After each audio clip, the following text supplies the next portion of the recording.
తెలుసా యేసయ్యా, చెబుతా నేడు వినవయ్యా, పెడచెవి పెట్టక త్వరపడి వచ్చి రక్షణ పొందయ్యా, రక్షణ పొందయ్యా.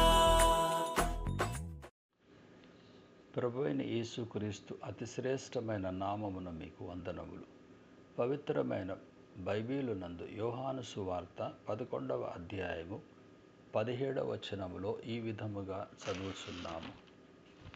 యేసు వచ్చి అది వరకే అతడు 4 దినములు సమాధిలో ఉండెనని తెలుసుకొనెను. రోగి అయి ఉన్న లాజరు మృత్యువు తరువాత అతని మర్త్యదేహమును సమాధిలో నుంచిరి. 4 దినముల తరువాత యేసు అక్కడికి వెళ్ళెను. వేరు మతముల వారు, జాతుల వారు, ప్రాంతముల వారు మర్త్యదేహము యొక్క ముగింపు రకరకములైన రీతిలో జరిగింతురు. కొందరు అగ్నికి ఆహుతి చేస్తే కొందరు పూడ్చుదురు, కొందరు ఆకాశ పక్షులకు ఆహారముగా విడిచిపెట్టుదురు, కొందరు దేహమును క్రొత్త గుడ్డలో చుట్టి నాట్యమాడుచు వెళ్ళి సమాధి యందు నుంచుదురు.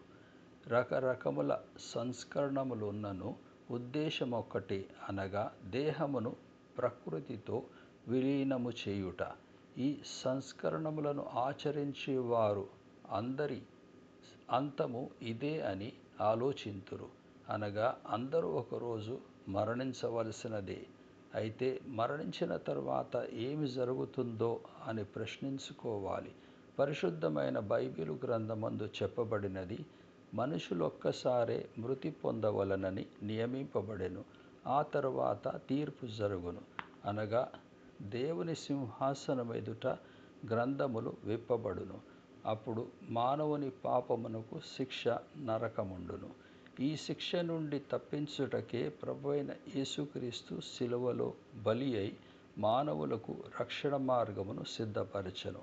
అనగా ఎవడైతే ప్రభువైన యేసునందు విశ్వాసముంచునో వాడు విమోచన, అనగా పాపక్షమాపణ నొందును. దేవుని శిక్షను తప్పించుకొని పరలోకములో స్థానము పొందును. ఈ రీతిగా చేయుటకు దేవుడు మీకు సహాయం చేయునుగాక. ధన్యవాదములు. దేవాది దేవుడు యేసయ్యా, మానవ జన్మతో వచ్చాడయ్యా. దేవాది దేవుడు